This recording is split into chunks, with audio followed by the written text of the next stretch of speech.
Ricardo Ravelo, por favor, Sí.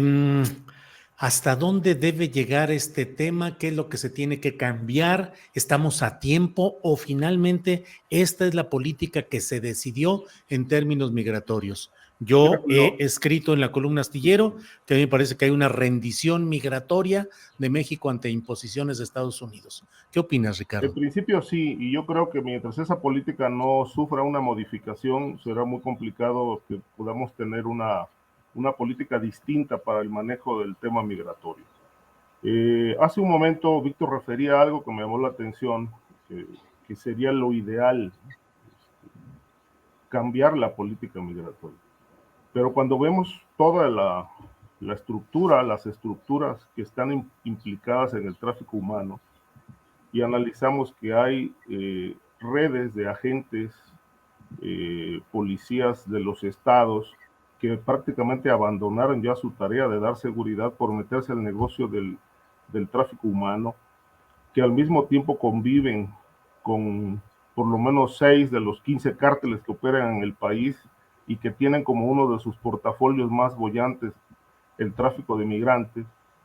Cuando vemos toda esta red amplísima, impune, vigente, operando con los migrantes, cobrándoles para cruzar prácticamente todo el país, pues bueno, la primera pregunta que se impone por sí sola es, con toda esta estructura contaminada, ¿se puede cambiar la política migratoria? ¿Qué no se impone acaso llevar a cabo una limpia interna, desactivar estas redes de corrupción? Es decir, a mí también me pareció muy ligero el comentario del presidente respecto del tema del incendio. El incendio, en efecto, fue propiciado por los migrantes, pero hay razones.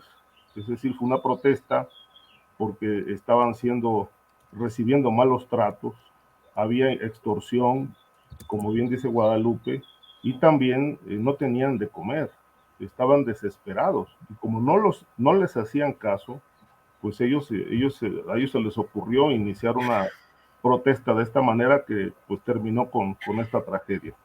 Pero creo que va más allá del tema de Estados Unidos, es decir, ¿qué va a hacer México en ese sentido?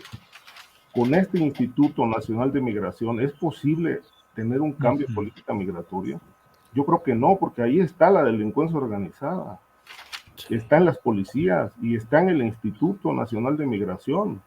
Es decir, todo esto constituye un cártel totalmente estructurado, con intereses criminales muy bien establecidos, que está protegida por gobernadores, secretarios de gobierno y altos mandos de seguridad pública. Como lo dije hace un momento, es un negocio de militares, marinos y políticos. ¿Con esto vamos a cambiar la política migratoria? Yo creo que mientras este cártel oficial no se desestructure, pues difícilmente podemos ver un cambio de política migratoria. Bien, Ricardo, gracias. Víctor, ya habló ahorita hace un ratito Guadalupe. Víctor, ¿te parece que hay un cártel gubernamental en México de migrantes? O sea, un cártel especializado con diferentes ramificaciones para explotar el negocio de los migrantes. Bueno, cártel gubernamental, creo que habría que reflexionarlo, ¿no? Con más profundidad. Policías, militares, gobernadores, Pero secretarios me de parece gobierno. que sin duda un elemento central, y ahí estoy de acuerdo con Ricardo, es el elemento de la corrupción. Y también me parece que un negocio dentro de la economía del delito es el tráfico de migrantes. Y en ese delito, como parte de un delito que puede considerarse que agrupa de manera mafiosa a quienes participan en él, sin duda se da a partir de esta complicidad entre diferentes instancias gubernamentales, sin duda, y también instancias del crimen organizado, ¿no? Esto creo que no es nada nuevo, lo conocemos, es decir, esto lamentablemente es parte de la realidad con la que definimos, ¿no? Estos procesos de degradación social y de instauración de una economía del delito.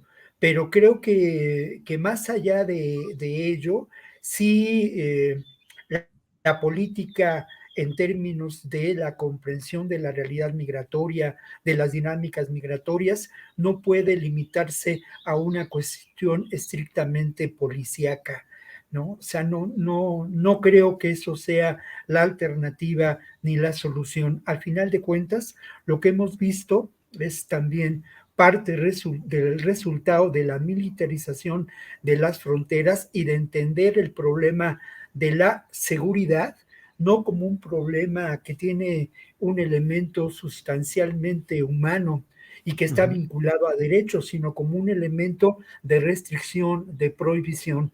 Hay una gran industria armamentista que se ha beneficiado de la construcción muros partiendo de Israel y cercando a Palestina, aunque ese es otro tema. Creo que es cierto, haría falta sí una limpieza, pero esa es una parte elemental y limitada de los criterios. Tenemos que aspirar a verdaderas transformaciones de fondo y a entender con claridad que la dinámica migratoria, la realidad migratoria en este mundo es un fenómeno social, quizá el más importante del siglo XXI, y no basta con atrapar a los malosos. Se tiene que entender de otra manera, aunque sin duda eso es una parte sustancial para abatir esta realidad y para digamos, contener las ganancias del crimen organizado. Creo que es eso. Por último, Julio, nada más 2 apuntes. No hay que, y volviendo un poco a este tema tan grave de soltar a la policía y erradicar, y todo esto que siempre arroja violencia. Bueno, precisamente uno de los elementos, y también son víctimas estas personas que murieron de limpieza social en Ciudad Juárez. Esto también hay que mencionarlo y que tiene que ver mucho con estos criterios donde simplemente se establece como realidad la limpieza. Y luego el otro, el apunte importante que yo quiero señalar como reportero, que yo he podido entrar hace algunos años que no se permite el acceso, pero hace 5 o 7 años yo pude estar en algunas de las estaciones migratorias, en la de Tapachula, en la de Ixtapalapa, en la de Janos, que está ahí cerca en Ciudad Juárez, y bueno, ¿qué son? Son cárceles, o sea, no hay más, son cárceles. Y obviamente las condiciones, hay un par de recomendaciones de la Comisión Nacional de Derechos Humanos, donde las condiciones en que se encuentran estas personas privadas de su libertad son absolutamente precarias, y esto da como resultado, entre otros elementos, esta tragedia. Bien, Víctor.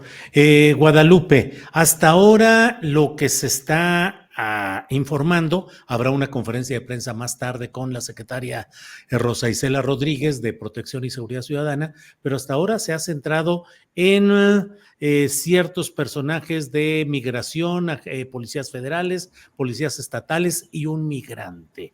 Y muchos nos preguntamos, la cadena de mando, ¿qué es lo que hay con este delegado vicealmirante que es el responsable del INM en Ciudad Juárez, el propio Garduño, el historial de Garduño, y preguntarnos hasta dónde debe llevar la responsabilidad política, jurídica e histórica de lo que está pasando en Ciudad Juárez como un botón de muestra? Guadalupe.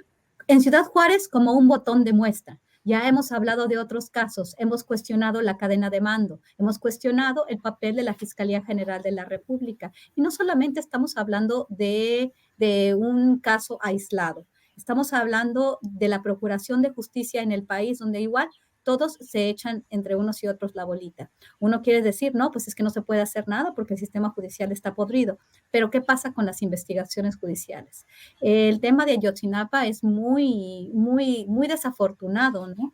Porque, pues todo, ¿no? Realmente esta falta de comunicación entre el grupo de expertos independientes que se hizo caso de investigar estos casos, que encontró una participación directa de las Fuerzas Armadas y, bueno, de todas las fuerzas del orden, en realidad, en los diferentes niveles, en este caso, se documentó bastante bien. ¿Y cuál fue el resultado? El resultado fue que Secretaría de Gobernación dijo otra cosa esta comisión de expertos independientes que investigó el caso de Ayotzinapa y de repente tenemos el arresto de unos policías, como si eso fuera a hacer justicia, como si las familias después de estos arrestos, de estas personas que quizás materialmente participaron, no fueron algunos, porque ya sabemos todo lo que pasó en el caso de Ayotzinapa. Se nos prometió en campaña a principios del gobierno que esto iba a tener un final feliz en el sentido de que se iba a conocer la verdad, no la verdad histórica, no la verdad creada, no la verdad manipulada. ¿Qué está pasando en otros casos, como en el caso de Nuevo Laredo? Exactamente lo mismo. ¿Dónde está la cadena de mando? ¿Quién se va a hacer responsable de las actividades, de la falta de protocolos, de las instalaciones con tantos problemas, de la sobrepoblación en los centros de detención, de las malas condiciones? ¿Quién se va a hacer cargo? Porque es fácil decir, un migrante, quien es un migrante porque él puso fuego, estos custodios, estos policías, y a poco los policías pueden operar solamente así. La hazaña, la capacidad que tienen, el control que tienen sobre este tipo de facilidades o de instalaciones, las extorsiones que se cometen ahí mismo y fuera de los centros de detención a lo largo de las rutas migratorias. En realidad es muy desafortunado lo que vemos, ¿no? Sí. Está el señor Lozoya a punto de salir de la cárcel, el caso de Segalmex, que nos dice muchas cosas. Tenemos pues todo lo que se prometió, lo que pensamos que se iba a hacer justicia, las personas, los altos políticos que terminaron encarcelados, pues todos ellos o están saliendo o están a punto de salir. Es muy desafortunado lo que está pasando. Cuando uno critica, nos dice, bueno, es una cuestión negativa, pero hay que poner el dedo en las íes. ¿Por qué? Porque solamente así se podría hacer justicia.